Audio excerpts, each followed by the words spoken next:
Y'all ready to bust some ass?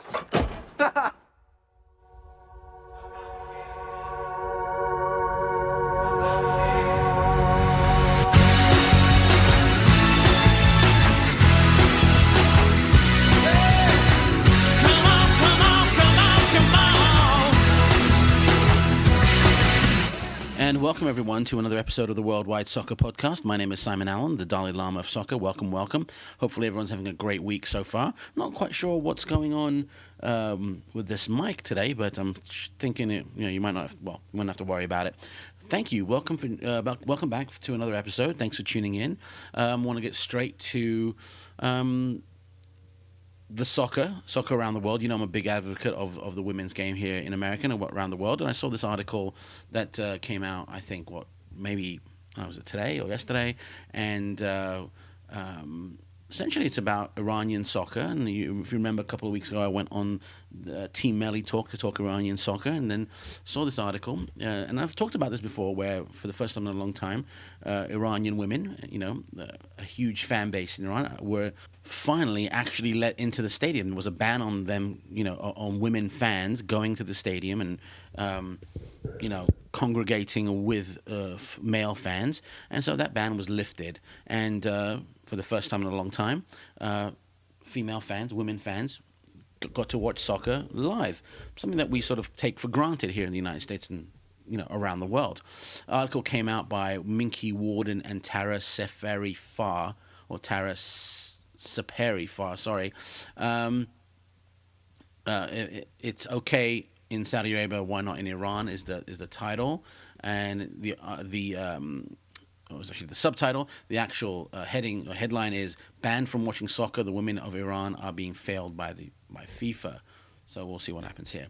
When the World Cup in Russia less than 100 days away now, excitement is escalating for obsessive fans around the world, even in places that have long excluded women from watching sports events in person. The ground is shifting. In January, Saudi Arabia lifted its long-standing ban on women in stadiums.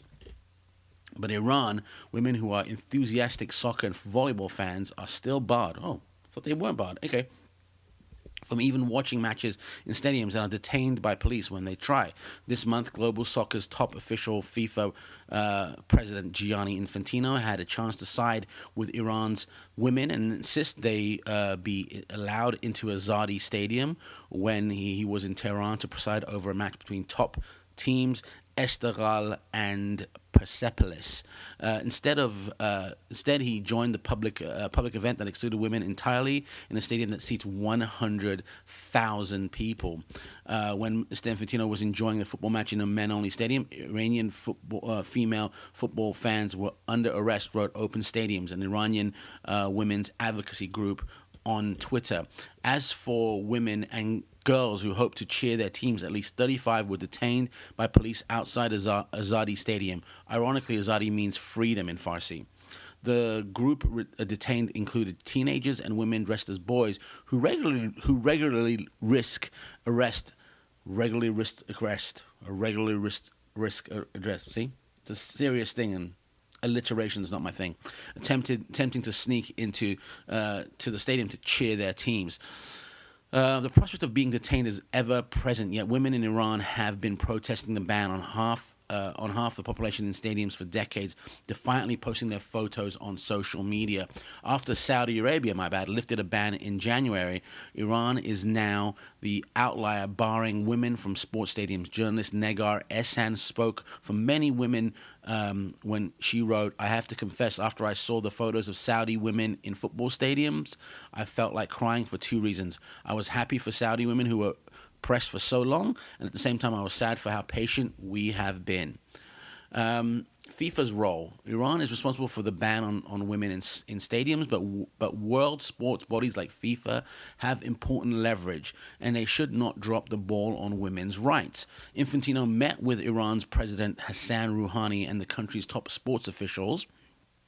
He could and should have conditioned his attendance at the soccer match on women being allowed into the stadium. Instead, FIFA tolerated and condoned these segregated stadiums and contributed to the dangerous situation where women had to risk arrest to cheer their teams.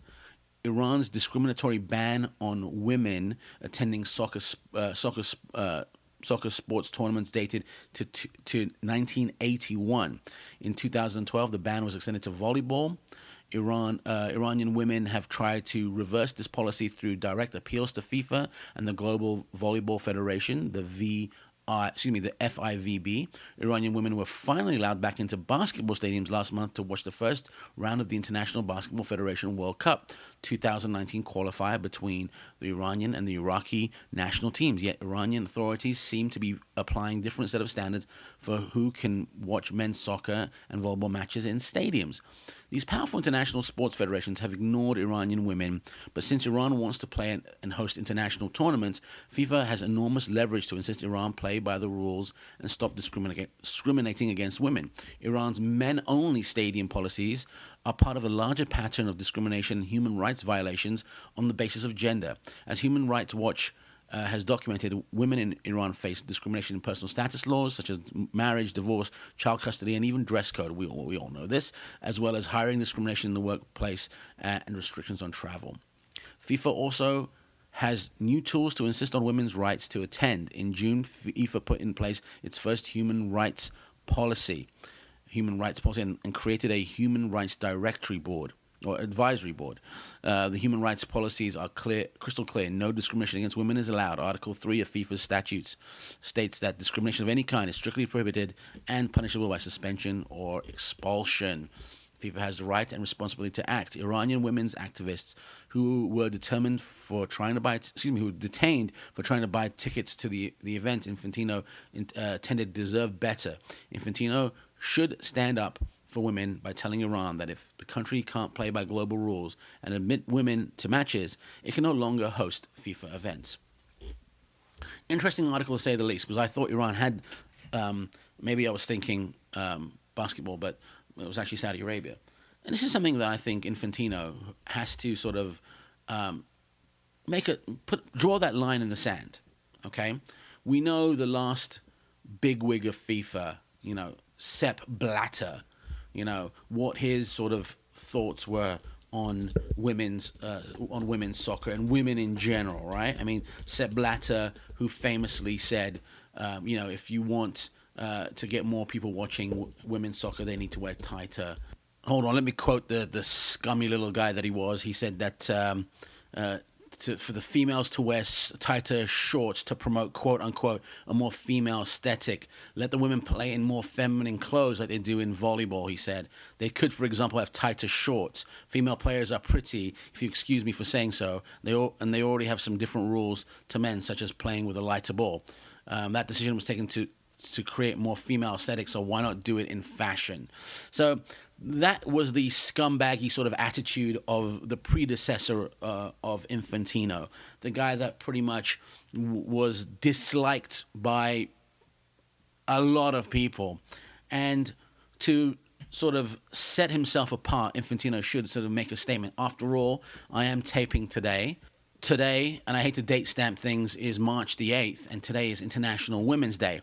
A perfectly good day, and it doesn't matter if it's almost over, but a perfectly good day to sort of remind Infantino that maybe, that rather than going to Iran and hanging out with these guys and ignoring a huge fan base there, that he can draw the line in the sense and say, listen, it's time to bring the fans in. It doesn't have to be a religious statement. It doesn't have to be a social statement, well, even though it really is. It doesn't have to be any kind of statement other than you need to go ahead and incorporate, for the good of the game, and the women fans, and then let the social ramifications and the religious ramifications fall where they may. It doesn't have to be a great statement in itself. The actual doing of it will sort of speak volumes. He missed the opportunity there. The old saying, meet the new boss, same as the old boss. Infantino hasn't really shown me. It's like he's like a Sepp Blatter light for me.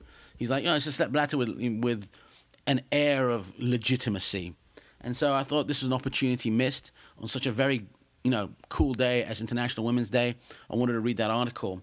And if Infantino happens to be listening, all right, next time you're in Iran, maybe make that statement. when it comes down to really, it isn't a social statement. It isn't a religious statement. I mean, it could be very well reversed as one, but it's a football statement. It's like, everyone's welcome in the soccer stadium, right? We're tackling racism. We're tackling homophobia here in America anyway, and we've sort of put sexism to bed, really, haven't we, when it comes to, the fan, haven't we, here in America, a long time ago. It was never really an issue, right? I mean, I can't remember if there was one. So why not make that an issue in the one place in the world that it is an issue? Let's make every stadium in Iran inclusive to everyone. Email me at simonallensoccer@yahoo.com, simonallensoccer@yahoo.com, and happy International Women's Day 2018. Let's take the World Soccer Wrap, remember that one? Jet, and head over to the pub.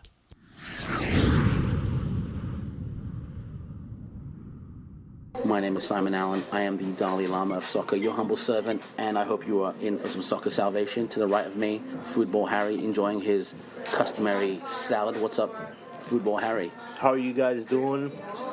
I'm enjoying my salad with extra tomatoes. No meatloaf tonight. Fantastic. To the left of me, Alexi. What's going on, Alexi? What's up? How is everyone? All right. Care to join us then, eh?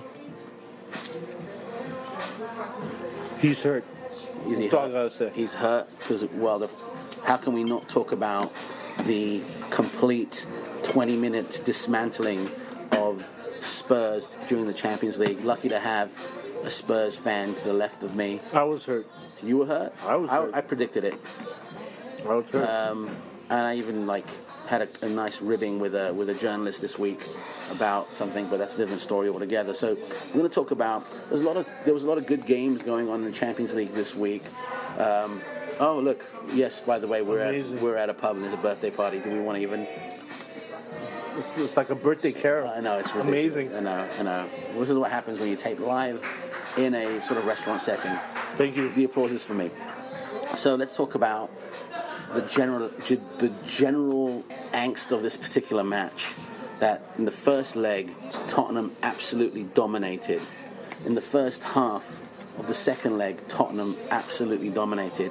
And in the last 20 minutes, it literally was Juventus showing them what experience and just proper sort of soccer and proper playing does when they came back.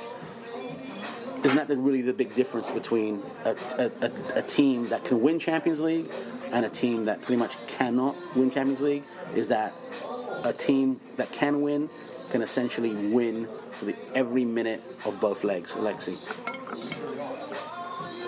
I just want to hear your guys talk first, then I'll say my piece. No, I'm the host. You say your piece. The problem with Tottenham, I said it long ago, is, as good as Mario is, I don't think he's got his defensive setup down. And which is evident in this match, right? Well, they start slow and they end poorly. It's not nothing new. It's not nothing new. The way they conceded that second goal is not nothing new about Tottenham Hotspur. Yeah. He doesn't seem to understand what it takes to defend. Right. And he's making the same mistakes. Let's look at the Arsenal game when that last minute Arsenal had a chance to score. What he does is he likes to play a high line and tries to box in the opposition. It's all well and good if you've got fast defenders who can burn, hopefully, the attackers of the other team. But, when you are playing at high line, which Tottenham for some unknown reason do, what's the point of playing a high line? You're 1-0 up, they've got to score 2 goals. They don't have the experience to say to themselves, I'm just going to lock this game out. I'm going to play 11 players behind the ball. I'm going to make it so hard for Juve to even get 1 centimetre worth of space. And that's not what they do. He's a good guy. I like him. He's made Tottenham go from a nobody team to a somebody team.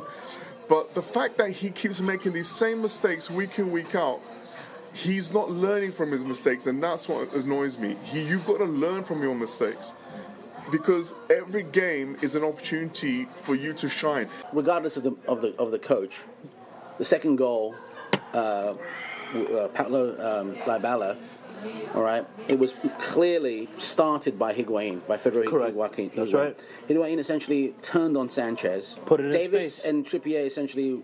I literally when I was like, what a bunch of muppets! They were holding up their hands thinking it was offside.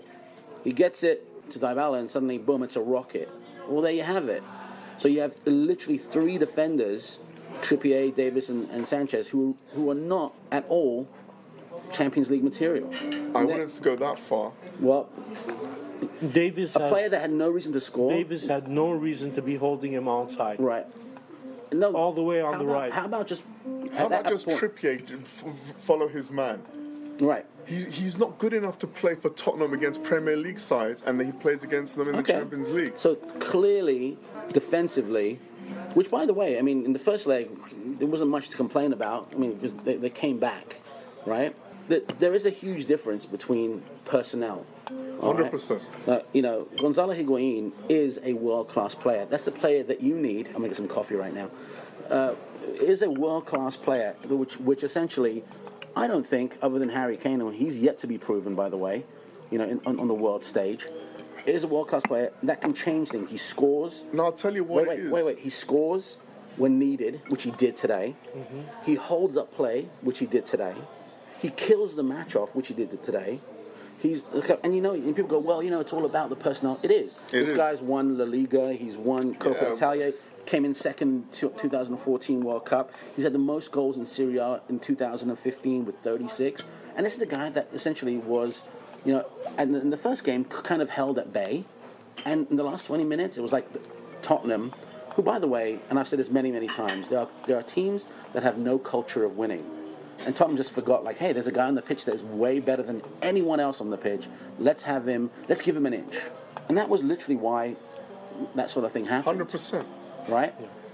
Yeah. And all of, like, sort of fans of English soccer are like, oh, yeah, man, we really wanted a whole bunch of English teams in the if they're good enough to qualify. But how, like, and Champions League, people say it's a match of minutes. Tottenham was a great team to qualify.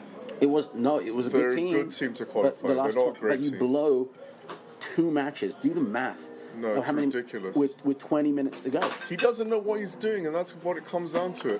Why would you? I mean, you go back to it. Why are you playing an attacking game when you're 1-0 up? Close the shop. What's Harry Kane doing up front? What's Ali doing up front? What's Son doing up front? You've got three players playing up front. Ali doesn't really like to run back and do his job. Right. To be fair to Tottenham, they could have won that game, and it's just a matter of luck that sometimes your shots don't go in. But the difference between Juventus and Tottenham is I thought the luck was on Tottenham's side because when Costa got fouled by Vertonghen, that was a penalty, and that would have changed it even more so. 2 weeks ago, I said, yes, we talked about this. Go ahead, 2 weeks please. ago, I know, and I said, if Tottenham show up, they're gonna win. Right, but even if Tottenham shows up and Juve shows up, Juve's gonna win. Why? Yeah, and I hate to go back to this. Juve is a team with a heart for a champion. Tottenham, as a dynasty, or as a team, has yet, as an organization, to prove that yet. 100%. They're not there yet. Like I said, there's a culture of winning, and they don't have it. Well, no, the culture of winning is, look, if Tottenham had Juventus' backline, they would have won that game. They have better quality defenders, which they had the opportunity to purchase. Tottenham had the opportunity to purchase defenders, and they aren't in the same league to be able to purchase quality players like Juventus. So they're going to fall back on that rather than say, like, for example, I'll give you this. Not only is the player personnel we can talk about, the whole game changed when. Yes, Harry. I'm just going to say it again. Lack of focus. You guys can talk about defense anything. Before they even scored that goal, that first goal. Right. I'm watching, and I could tell that everything's about to fall apart in about 2 minutes. I knew you could see the energy of the players. Energy of the players went down. Yeah, well, that was it. No, I'll tell you too obvious. No, Harry, listen. Go for it. There was 20 minutes to go. Juve made 2 changes that I think absolutely befuddled Tottenham, and it actually showed. Lichtsteiner essentially came on, and I think that he was he was brought in for Mehdi Benatia, Costa switched to the right and absolutely dominated the right-hand side. And Asamoah came on, and I don't think Tottenham knew what to do with him. When he came on, or Lichtsteiner came on, you see that he was the guy now penetrating, into the box, and defense didn't know what was going on. That was the last 20 minutes. That changed the entire format of the game. That's when they're everything midfield happened. players. They weren't expecting that. Well, They lost focus, homie. Well, that's for whatever it's play a worth. high line and they keep Yeah, paying I the agree price with for you, it. but it could have been 3-1. If you guys remember, Vertonghen kept up with Dybala. Yeah. There was a ball that was played on the right, Yeah. and it was between them two, Right. and Vertonghen closed out on him. Yeah. So it could have been 3-1. So I think defensively, their pace is there. Right. Davies is very fast. Well, Player. I think. I disagree. No, the defense was, I think, to me, To me, it was for lack of 100 focus. and odd minutes, Lack let's of say, focus. was decent, and then it comes down to that last 20 minutes. Yep. I want to talk about one person that's probably not going to get much press is Son. All right? Because they lost. So no one talks what? about losers. No, All right? he played so great. Son, I think, was playing a much better game than Harry Kane. I think course Harry he Kane, and I think it was against what Harry Kane was doing. I think if you look at Harry Kane, I didn't see him sort of penetrate that box as much as I thought he would. Mm-hmm. Because why would you? Because you're already up, right? And then Son did it. And that goal he did was really very, very good. Between the right, he didn't hit it correctly. Son was hustling. He was everywhere. Everywhere. Son was everywhere because he was free, no one was marking him. Harry Kane had one of the best defenders in the world defending him, Yeah. and it showed. Yeah. He had an opportunity in the box to do something, Yeah. and in the Premier League, you can get away with a second touch, not in a Yeah. World Cup level, not in a Champions League Definitely level. right. I think Chiellini definitely had Harry Kane's number pretty much all day. A few occasions, Chiellini, if you notice Chiellini, he actually came into the box and went, listen, we need to do something. Yep. And then he got very frustrated and started fouling. But then that all changed. I mean, it's literally a tale of like, do what you need to do, we'll take care of it. Even I think Chiellini essentially came out after the game and said, yeah, we knew we were gonna, defense was gonna crumble, and that was it. Yeah, that's right. And now, so it comes down to a couple of English teams. Manchester City, Liverpool. Chelsea has to play Barca, which I think could That's go over. anyway. I said And then Manchester United. So with that said, I think there's an opportunity to have an all-English final. But now I thought if it was a Tottenham-Liverpool final or Tottenham-Manchester United final, it would have been a lot No, better. never, man. Tottenham would never have made it to the final.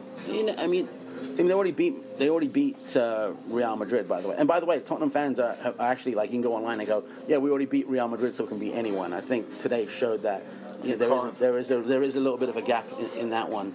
When you're fourth in the Premier League, you're 20 points behind Man City. You got to get real.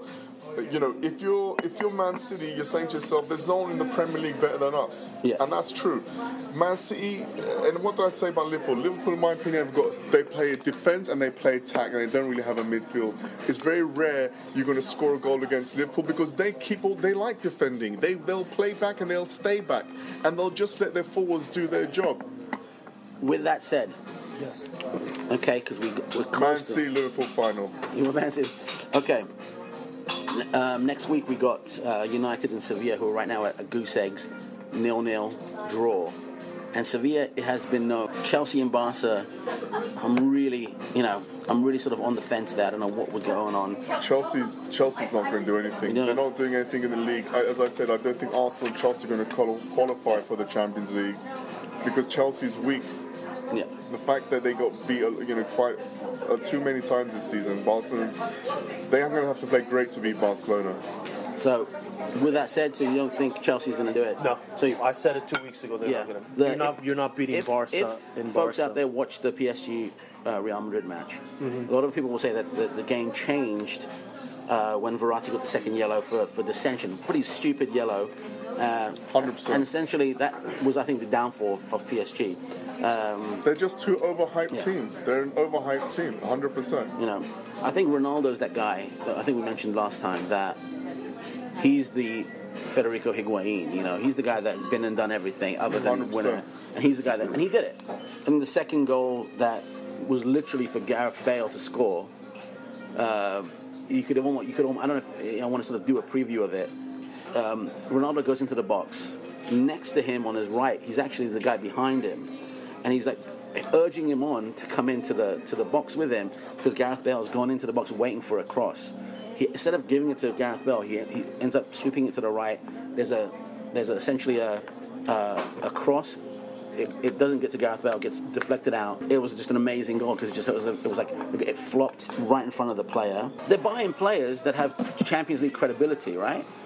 Yet they're not doing it. Because their league isn't that strong. Who are you playing against every week? Mets and some weak teams? Yes. Are you kidding me? You don't have the pedigree. You're not fighting against anyone good, so you on a weekly basis get better. Yeah. La Liga's the same though, isn't it? La Liga to me is the same as it's just two teams, but they seem to always get the better results. So there's always that question mark. Yeah. I'd love to see Liverpool and Real Madrid. Oh man, let's hope next. I hope it's next. I hope it's not next. I hope it's the final. Yeah, that would be great. Good. That would be great. But I mean, the reason why I say that is because I'd like to see Liverpool being tested by another powerhouse from another league, from another country, from while another it's going nation. on. Exactly, because I want to see a Bayern Liverpool. That's going to show you how powerful of a team Liverpool is. Well, not another matchup. Liverpool. Liverpool and Porto this week, Salah and Van Dijk were on the bench, and all they needed was a goal, and they got it. I think they can close down, a two-legged affair, But the final is not a two-legged affair, so that's why I'm. With that said, Alexi, you got your 2 minutes. I pass. Well, he had a lot to say last week. You know what to say? Okay. I turn to my right. Oh, that's it? You're gonna pass too? No, I'll do it if you ain't gonna do it. Well, I'll do it. So, folks, we're here having some nice meal right now. But I want to make sure that. Well, Harry, why don't you do it, man? You can do it. Bangers and Match this Sunday.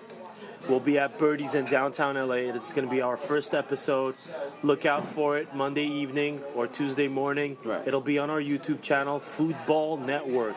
FoodBall Network. Enjoy it. We'll have 12 episodes out to the end of the season of soccer this season. All right, so let me just reiterate. We're going to be doing Bangers and Match live, but we're going to be taping it so you can hear it. Correct. It's going to be on the FoodBall Network on YouTube, so look for it, as well as the website. I'm sure is coming up really soon. Yep. All right, Website will be up as well. FoodBall Network, the FoodBall, FoodBall Network, not football, FoodBall.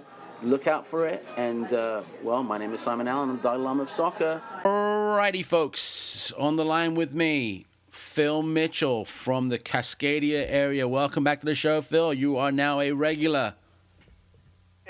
Thanks for having me on, Simon. It's quite the pleasure to go back and forth with you about what we're going to be talking about this week because, there's so much to talk about. Yeah. So much. Well, let's do this. Let's go ahead and talk about the first week of Major League Soccer. Lots of news, right? I mean, lots of things to talk about. There's so much. Like, I need to get match fit, man. Like, normally I keep up with all the matches. Like, I got to get back in the game. Like, I absorbed a lot and watched a lot, but there's still more I need to catch up with. So, let's talk. Well, being on the show for a very, very long time, you've come on many, many times.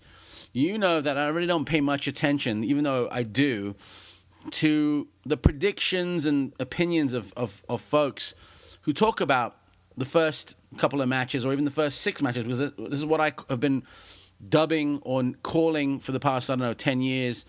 14, 13 years, I don't know what it is now. The shaking the rust off period, right? So there isn't the proper polish that exists to really make it go away. So exactly. Preseason doesn't matter. Preseason is preseason, right? You can't really. I mean, you can try to sort of guesstimate how they're going to do in the first couple of weeks from preseason, but that isn't a proper sort of test, sort of guide to what's going on. And nor, to me, I think, is the first 6 weeks. I think it's just literally. The first 6 is mandatory, man. Yeah. But preseason. Yeah. Like, think about preseason like this. Like, the only real worth or value in preseason is in the player's mind when they're thinking of trying to save their hide for the roster. That's it. There's nothing connected to that match that most of the competitive football. It doesn't exist. Right. They're playing for their highs.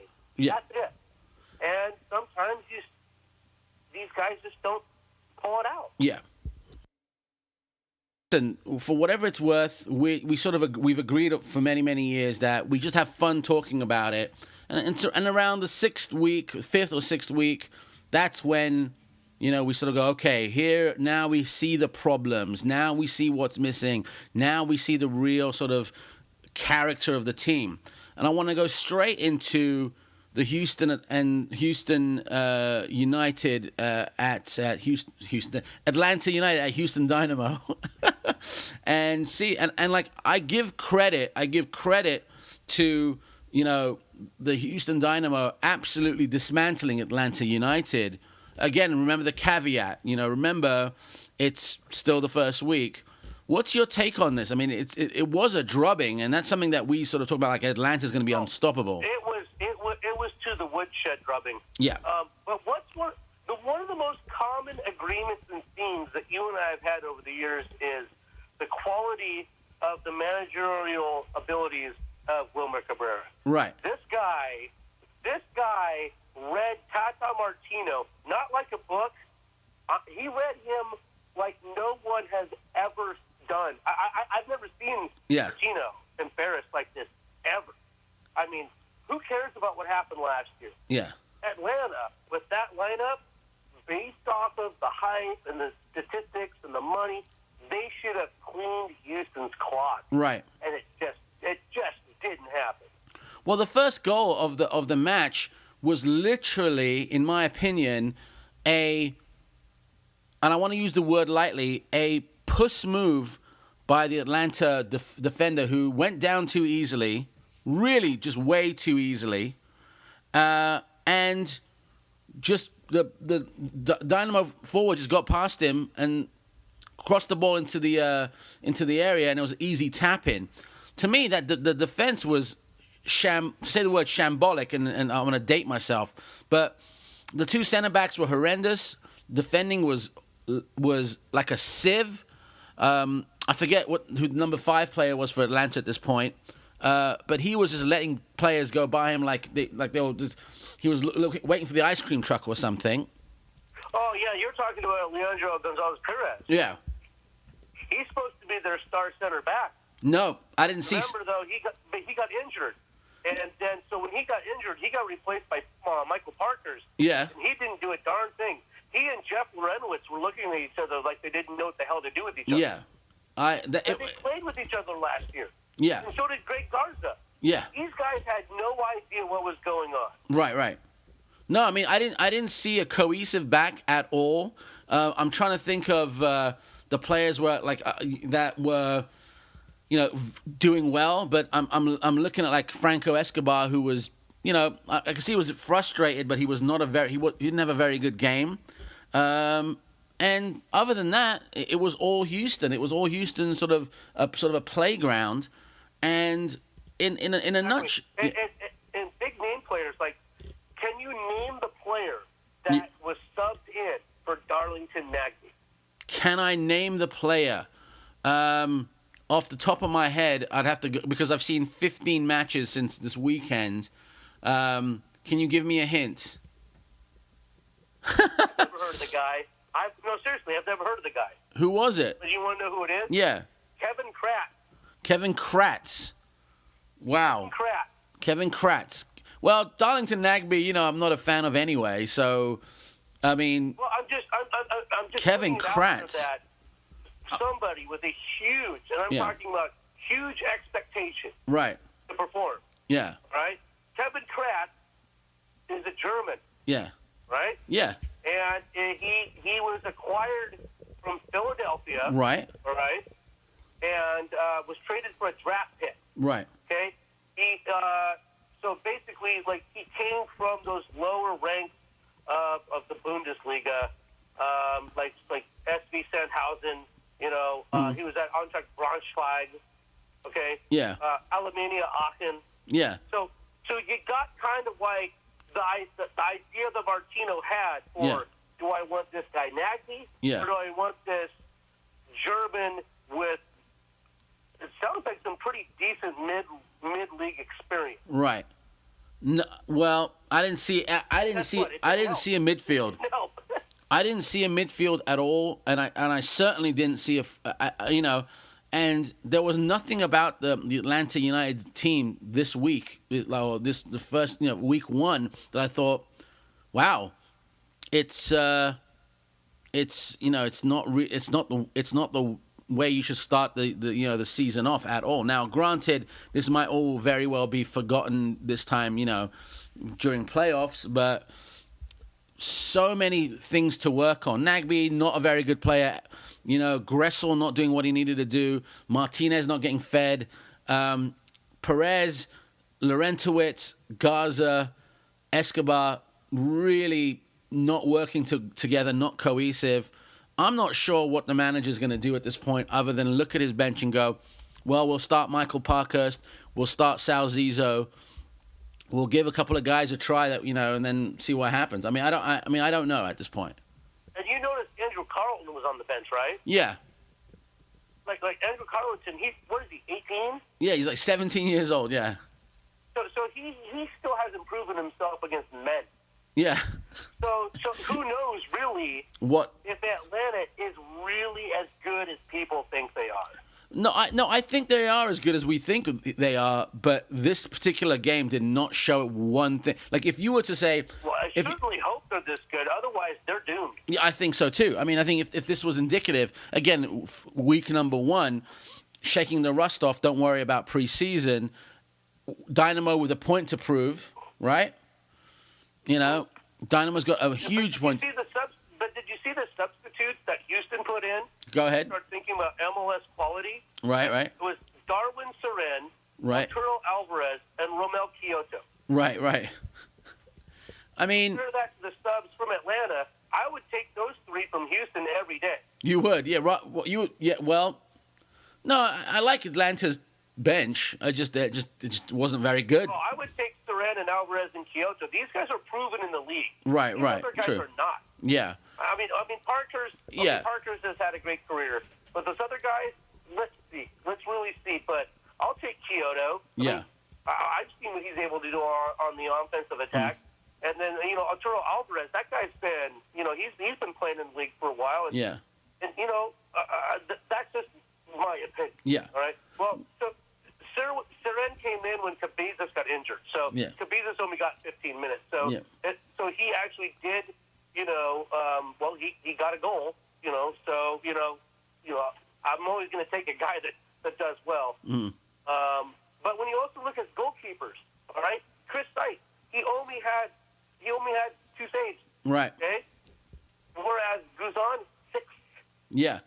And he had 4 goals again. Yeah. I mean, that's telling about what was happening for the goalkeeper.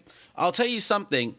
There's something to be said about getting a huge, stocky centre-back, a European-based centre-back, or even a European-based left-back, like I'll say it, like a Cole, that can control the back a lot than sort of anyone that wants to do a lot of running forward and making sort of, creative plays.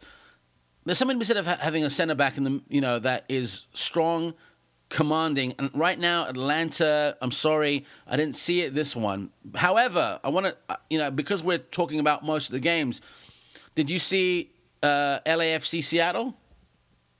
I did, but just to add more to your point, and let's go to that match. Yeah.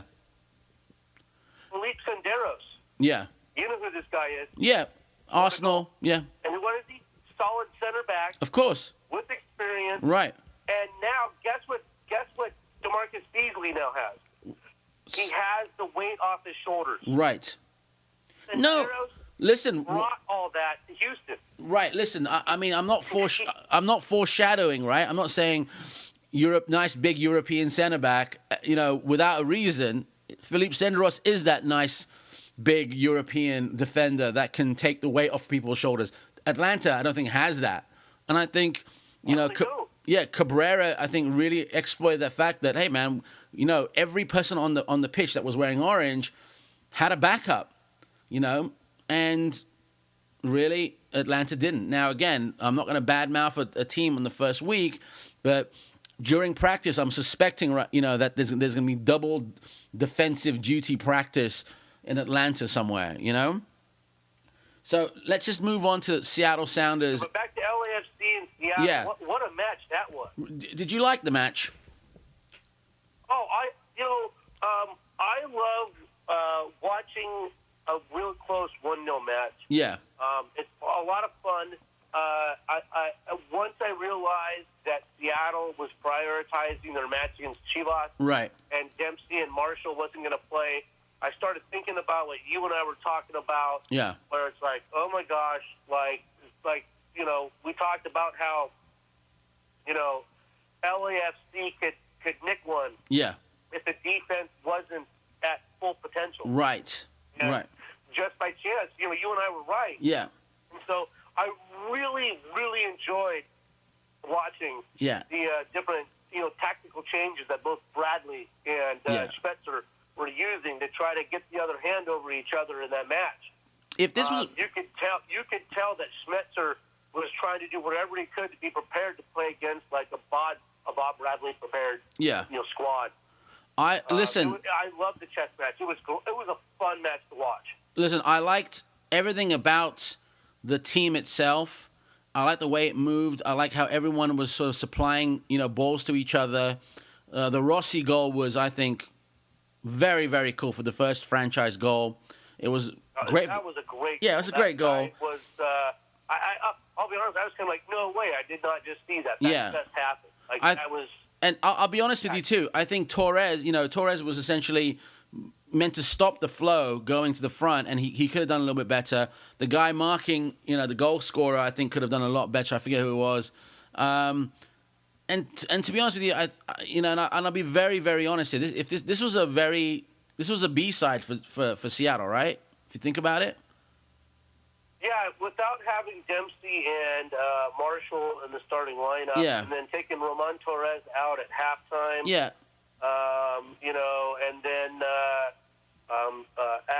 it appears, based on what I'm looking on the substitutions, two defenders and Harry Shipp was taken out by Seattle, and they were all replaced by individuals listed as midfielders. Right. Now, so it looked like that Schmetzer decided, let's push this and see how far we can possibly try to score that goal to not lose the first match. I mean, they outshot LA. This is unbelievable. Yeah. I'm just looking here. It's unbelievable. Shot. I mean, LAFC took 5. Yeah. No. After about the 50th minute, it was. It was all Seattle. Every sort of major attempt at goal, every sort of proper sort of play was Seattle. I mean, at one point, the center backs for LAFC were letting all the headers get to the crosses get to the heads of who they were attended to. There was really very very slow getting to the ball. I think a lot of the players were, I think, just sort of looking at each other, saying, okay, well, is this really my job to do stuff? And I think Seattle moved the ball just, I think, way too easily around the LAFC area for my liking, for the defenders to see, sort of watch and see what was going on. Now, granted, again... I definitely noticed that as well. Yeah. It seemed like Seattle had, what would be obviously like a better sense of chemistry and ability to play with each other. Yeah. However, there just wasn't that final piece of the puzzle that they could utilize for that one moment of brilliance that LAFC had. Yeah.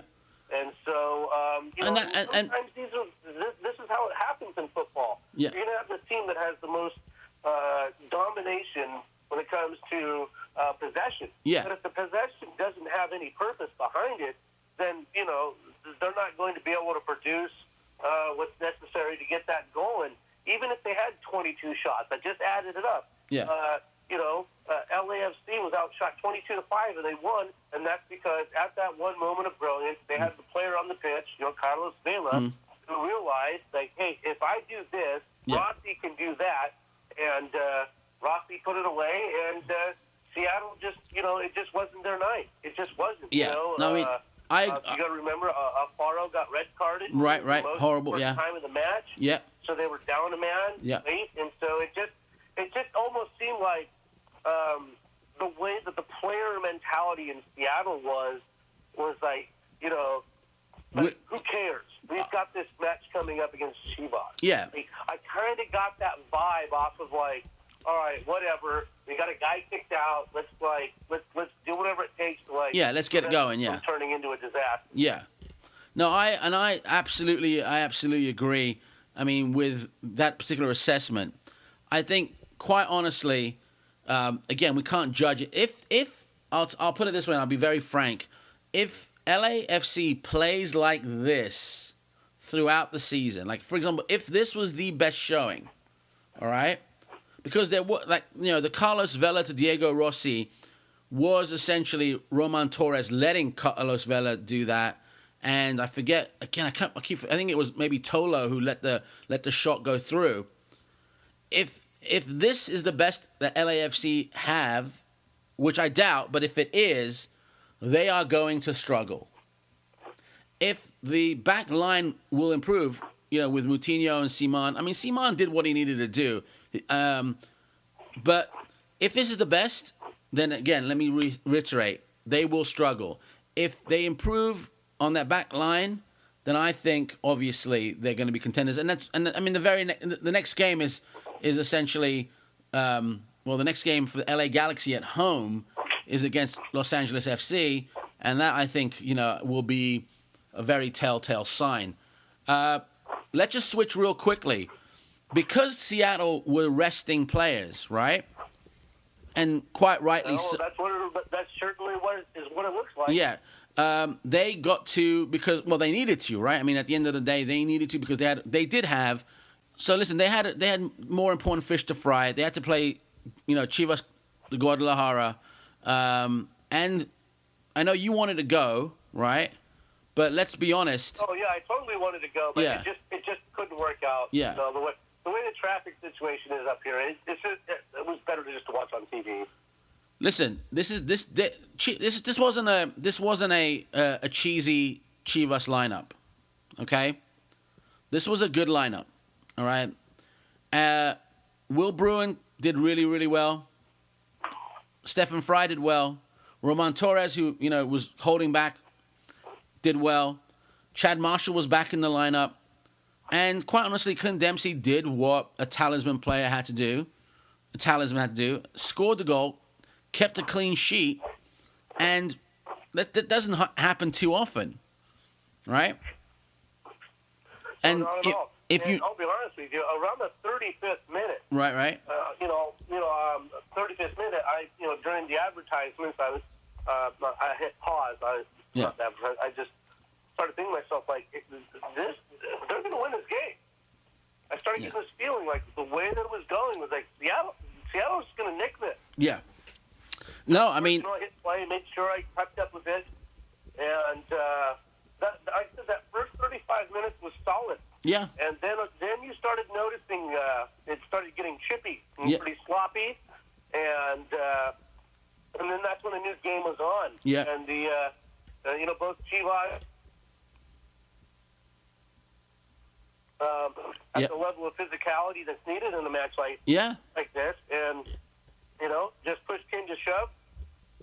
Clint gets his goal the way that he loves to get them, and Schmetzer, for his weight in salt, he had the defenders that night, in the right frame of mind to just protect the house and do what's needed. And Stefan Fry had one hell of a match. I mean, they could have easily gone down, on some one-on-one situations quite easily. Right. The guys from Chivas choked. Yeah. And the second leg isn't that far away. Listen, New York Red Bulls, beat the Zolos, and I thought to myself, wow, am I witnessing something that I haven't seen for a while? And I can't remember a time when, I mean, if I do, it just gets weird, But the American teams, the MLS teams, really did well, right? I mean, for the sake of argument, we can't argue that there was home field advantage for whatever that's worth at Seattle. New York Red Bull were in Tijuana, which is essentially San Diego South, beating Zolos 2-0. Bradley Wright Phillips, obviously, the talisman player there. Toronto FC with Dozy Altidore essentially scoring the first goal and Osorio scoring the meaningful goal. This is pretty much back table nonsense that he pulled off. Unbelievable. Yeah. No, I mean, listen, okay. So everyone complaining about Toronto FC not doing well on their first game now sort of is say, well, the arguments are justified. Toronto FC had to take the foot off the pedal somewhat, not really care about the first match, which is kind of a slap in the face if you're a hardcore Major League Soccer fan and not necessarily CONCACAF Champions League fan. Seattle Sounders did the same thing. And quite honestly, here we go. We got 3 MLS teams, really in the top spot for, in the CONCACAF Champions League. Now, Seattle have to go to, we talked about this last week, Estadio Akron, not a good omen, to which is over 5,000 feet in elevation. Yeah, I mean, they're going to have to defend that 1-0, and that's not going to be a walk in the park. New York Red Bulls are going to return back to Red Bull Arena, and I think, quite honestly, they can pull it off. Toronto FC will have to go to San Nicolas de las Garzas, I think is the place is the city. I think I'm not even sure where they play, and they're going to have to go ahead and that's a very even game in my opinion. 2-1 is not something they can rest on, and if you sort of compare it to the European the Champions League in Europe, quite easily they could blow it like Tottenham did, right? I mean, quite easily Seattle Sounders can blow it. It's quite easily New York Red Bulls can blow it. Quite easily Toronto FC can blow it. The question I have for you is, and I'm going to give you my answer before I give it to you. The answer to me is no. But do you think this is a turning point for Major League Soccer teams in CONCACAF Champions League? Well, it's quite opposite of the perceived media narrative. Right. Naysayers want you to believe about how much of a crisis U.S. soccer's in. So right. It's kind of hard to really decipher. Really, is this anomalous? Yeah. Or was this a legitimate result? Right. I mean, if you watch the Seattle match, it was legitimate based off of what happened in that one match. Right. I didn't get the chance to watch the New York one. Right. It was good. I did catch some of the highlights of the Toronto match, but to get to the Seattle matches, I haven't seen them perform this well this early in a very long time. Right. They have a slow start. Have you ever noticed that? Over the years? Where, yeah. After 5 or 6 weeks, they're down in the tank, and you're like, oh, here we go again. And then they end up finding themselves getting the second seed. Yeah.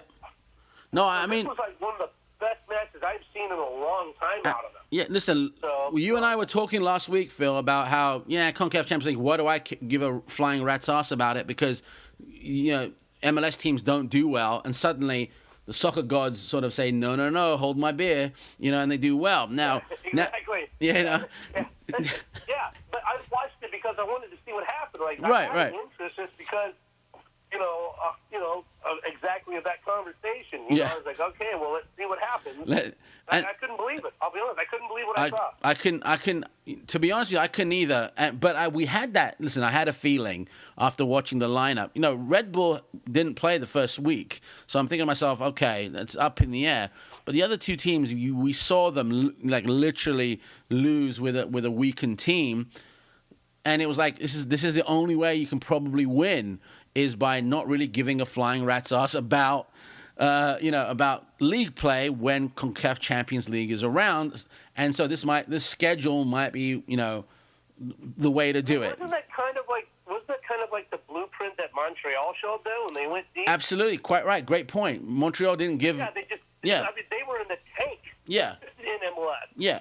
Well, that's the beauty of people like promotion relegation, right? Promotion relegation will essentially you'll never have an MLS team in the in any sort of big CONCACAF championship because of promotion relegation. Imagine if the first couple of games, you have to start, the season like gangbusters, and you lose, and you're already giving yourself 0 points out of 6 because you want to do well in Champions League, and then you get relegated. Now with no relegation and promotion, relegation, you can do whatever you want at this point. So that's sort of the double-edged sword. Do you want to win Champions League? There's no realistic consequences in reality. I mean, right. You have it. 6 out of 10 teams in MLS get to the postseason. Right. Well, I mean, again, the idea of like that you can bottle a few games in the first couple of weeks of the MLS season, and people will just say a few bad things like, but then you can make up for it in CONCACAF Champions League, is primarily due to the fact that there is no relegation, because you don't really have to worry about fielding a crap team. You're always going to be in the in the top tier, which is, I think, if you think about it, I'd rather have that. I'd rather have like someone, competing regionally, not worried about, the league at so much, to where they don't compete in the, regionally. Anyway, so obviously we got a few. Well, we're going over, but it doesn't matter. Let's talk. Let's talk about Portland Galaxy. I'm in LA. You're Cascadia. Man. Wait, let me tell you this. So when I got to the stadium. By the way, I saw our friend Crossy's girlfriend hold up a sign that was very good, and I thought to myself, I know that girl looks so familiar, and the sign mentioned Robert, and so and if you don't know Robert is boycotting, I guess American soccer, to which I say good luck. And then after the game, he was He's told everyone that, obviously on his Facebook page, that he is actually watching it. So, Robert, you're a quitter. I'm just kidding. No comment. I mean, if you're going to boycott. But if you're going anyway, you can't listen. Anyway, I'm not going to comment, but he's a good guy. He's been on the show a few times. It's fun, to be honest, Simon. Yeah. It's fun. Robert and I have an MLS fantasy league. Yeah. Head. It's him and me. That's it. Yeah. Well, So every week it's me versus him. I love the guy. He's so much fun to talk soccer with. Yes, he is. He's been on the show. I don't know. There's not too many other people that I can talk soccer with. Yeah. And he's one of them. Yeah. So, but he's probably going to beat the living tar out of me next week. Yeah. So I was sort of shocked that I couldn't put two and two together and say, hey, is that the Robert that was anyway? So another thing I want to say was when the Portland guys were sort of coming off the coach or the bus. Oh, sorry, not the coach, the bus. One of the guys, I don't know who he was, really don't care. First thing I asked him was, hey, is Foster traveling? And he goes, no. And I went, oh. And he just sort of looked at me and went like, we have other players. And to me, I was like, man, we are looking, like the guys and gals who really know the game in America are waiting for Foster Langdorf. And he did not travel. So I was like, oh, man, I won't pay attention to the game that much. You know what I mean? But with that said, I did. And so what's your take on Savaresi's first game? Again, remember, the theme of these next couple of weeks is shaking the rust off. Well, it's not only shaking the rust off, it's 5 consecutive road matches. Right. Well, so, that's you've got that, and even though there is parity, playing on the road in MLS isn't easy. No. Especially early in the season, and you never get that moment to get your fans behind you early. Right. Okay? Right. But without sounding too blunt, the Portland Timbers still haven't figured out what the hell to do if they don't have Diego Chara. Yeah, okay. And if Diego Chara doesn't play, they don't know what to do. Yeah. They lose. Well, just look at the record. They don't win. Right. And they haven't won for over 2 years. I think it was 16 consecutive matches without Chara. Right. Have not won. Well, listen, I really think that Coach Gio needs to figure that out himself. by losing. If he can't figure it out, get rid of him, find someone else that can, because that's the dark cloud hanging over the Portland Timbers. Yeah. It's none of that bullshit that I saw on the internet of we should have had Nagy.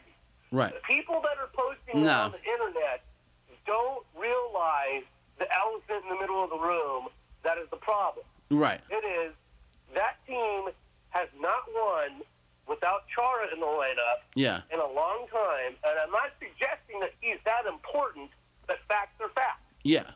Well, no. And if they can't win without him, then what the heck's going on in that organization?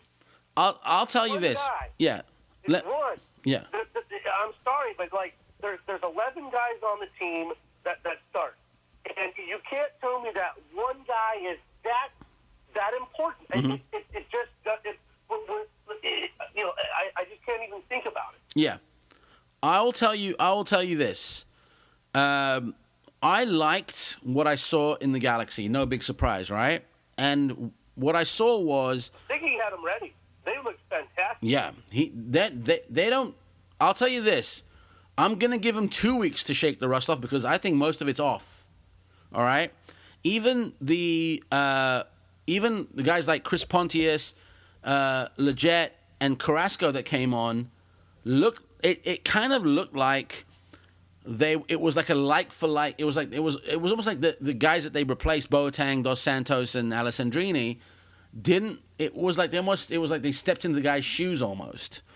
What I thought was really interesting with Siggy is that he knew and he knows. Obviously, he's played Portland many, many times, knows the rivalry of being an ex-Seattle coach, that if you stop Diego Valeri from controlling the midfield, controlling the flow of the ball to whoever's up front, and then control him, the odds are there's not going to be, much danger in the defensive area. Now, exactly, and then step 2 is get physical with Ad. Don't foul him. Yeah. Don't play dirty. Just bump him a little bit because he'll fall over. Right. Now, on top of that, then he'll be.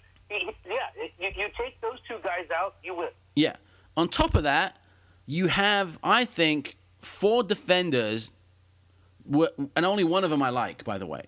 So you have Farfan, Ridgewell, the other guy, and Powell, right?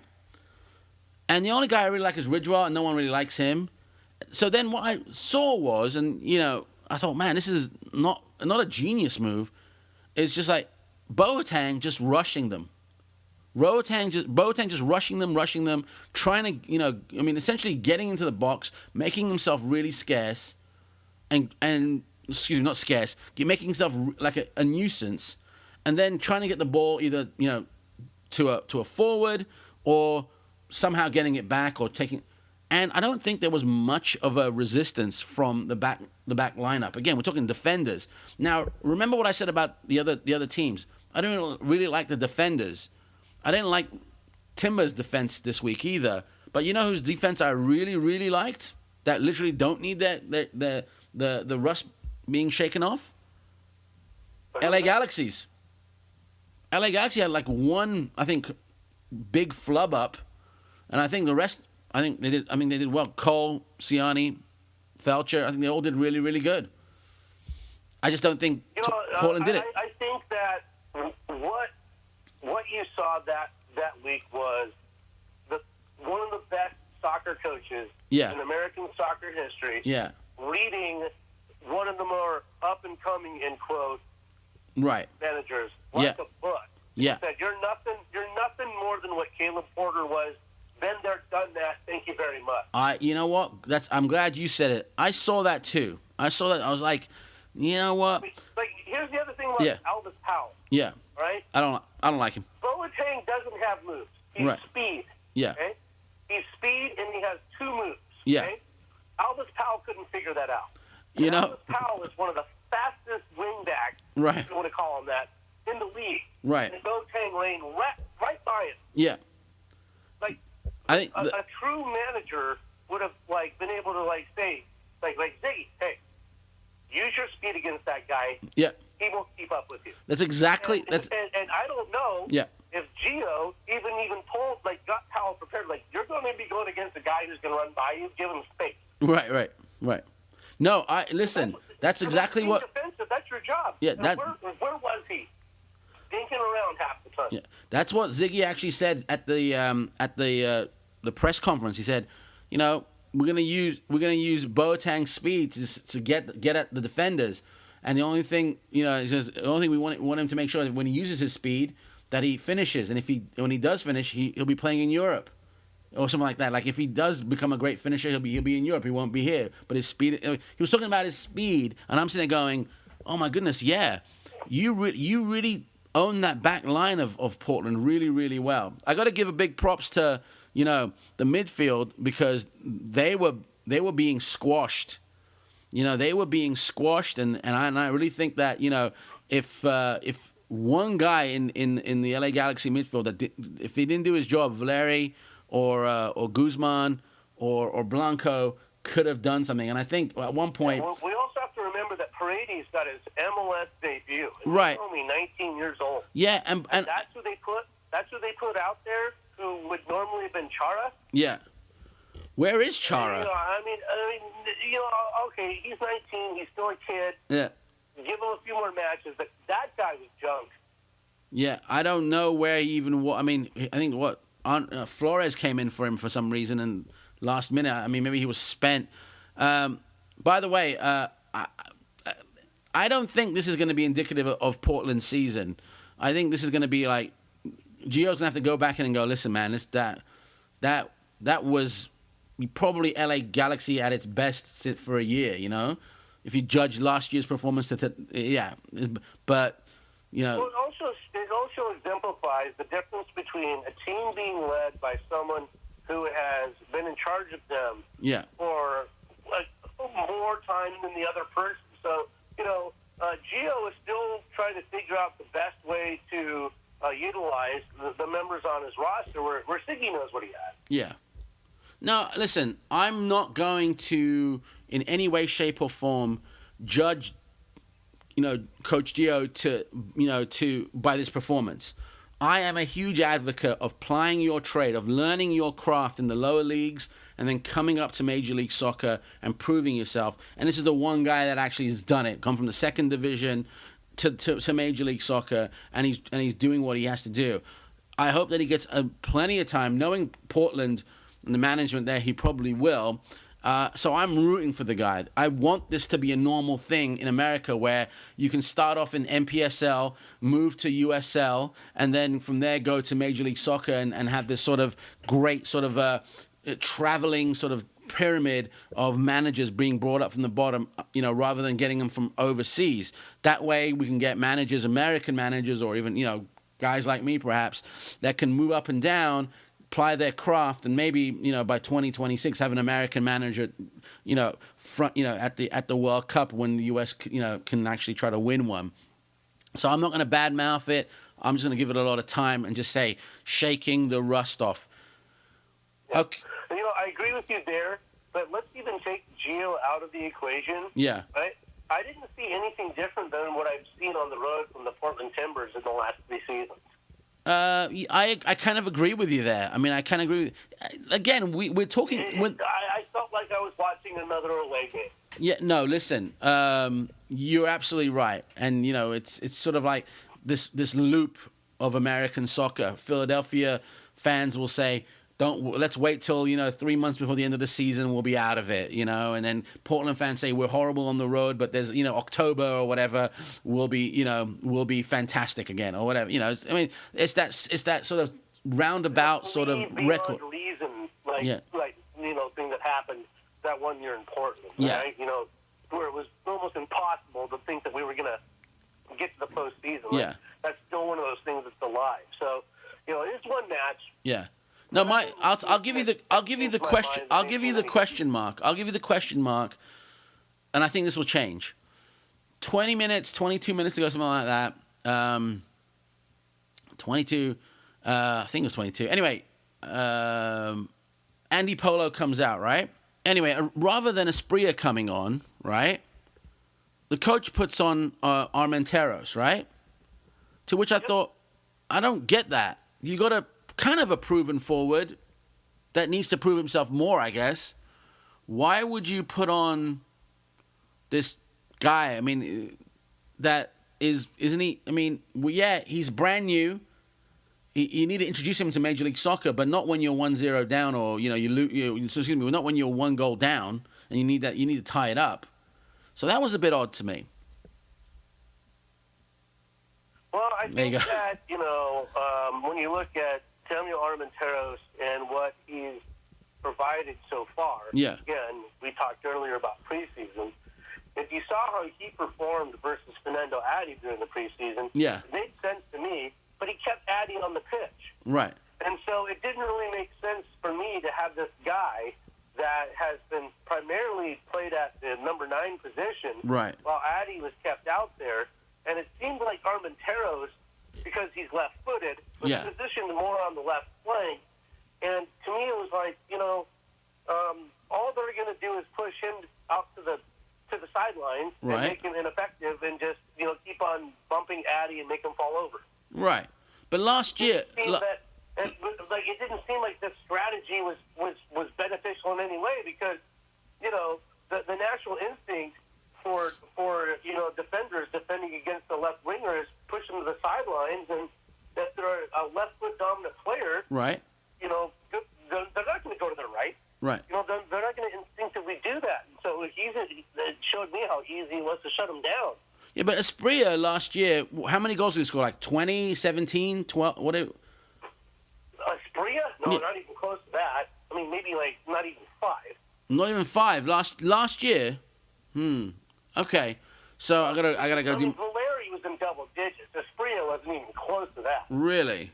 Okay. Yeah. So Asprilla was. No, not even close. I mean, Addy was closer to that than he was. Okay, but again, that was odd to me that you put a guy in there to get his first sort of taste of Major League Soccer, but you really need a goal. Why not put a guy in that's actually scored a goal? That was just me. Yeah, definitely somebody who scored a goal when it mattered. Yeah. Okay. I'm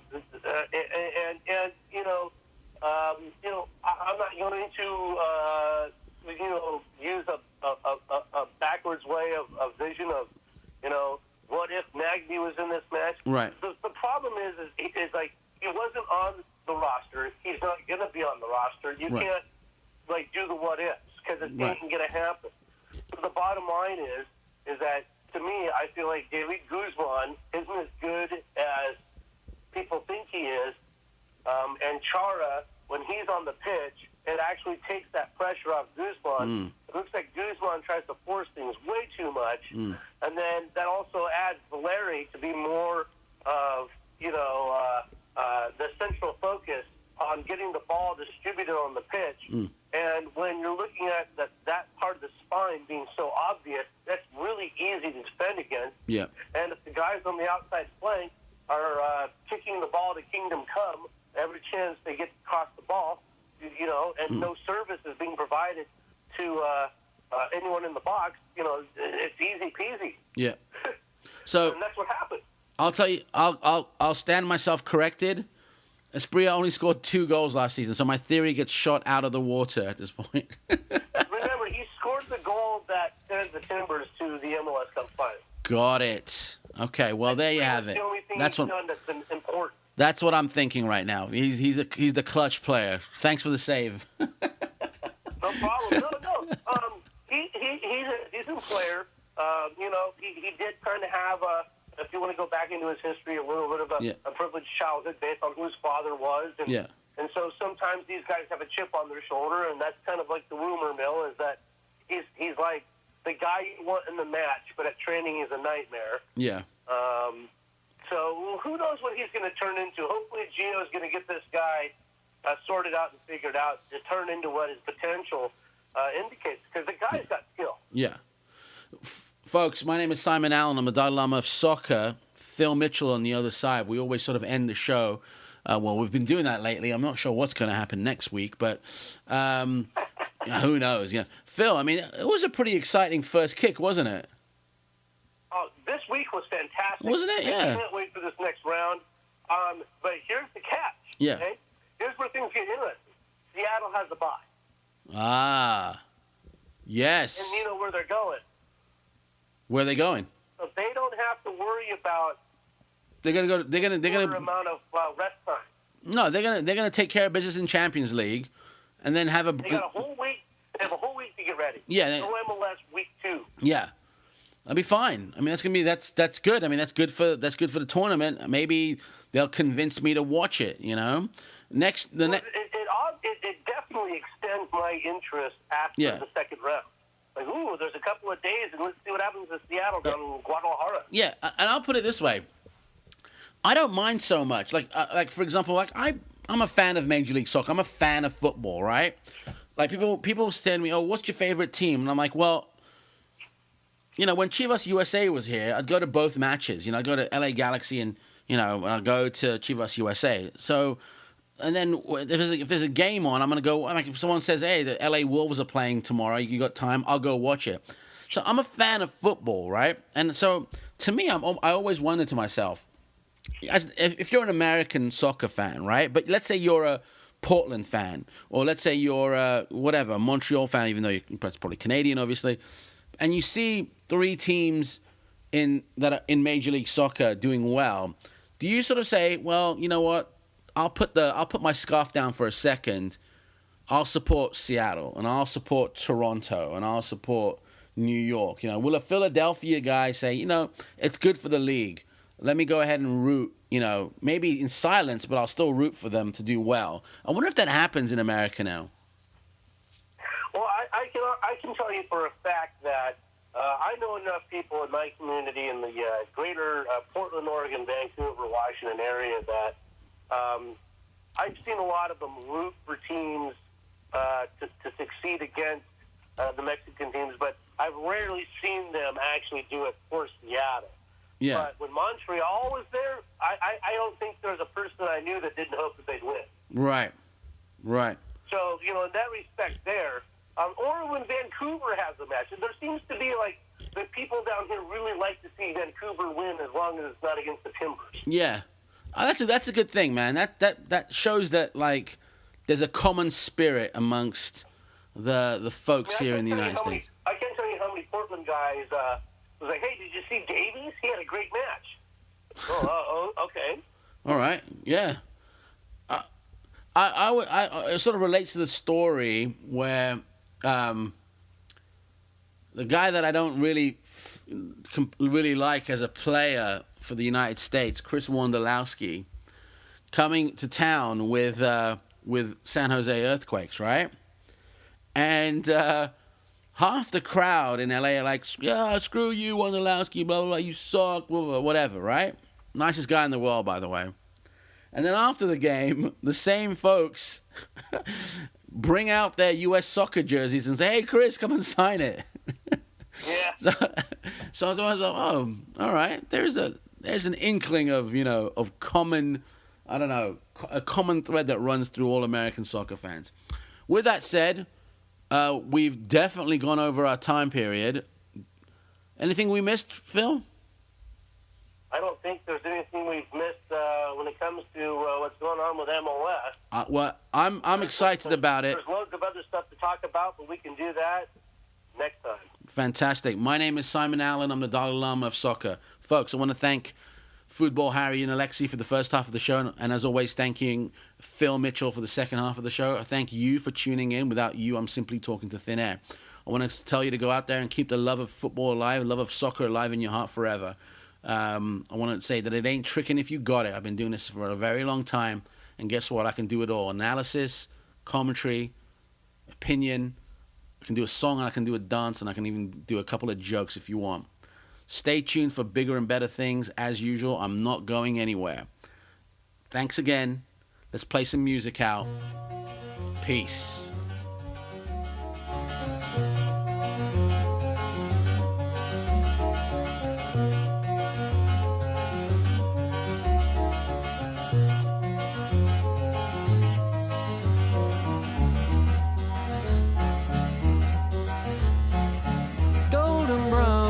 Texture like sun lays me down. With my mind she runs throughout the night.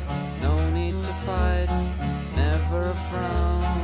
With golden brown, every time just like the last. on her ship, tied to the mast, to distant lands, takes both my hands, never a frown, with golden brown.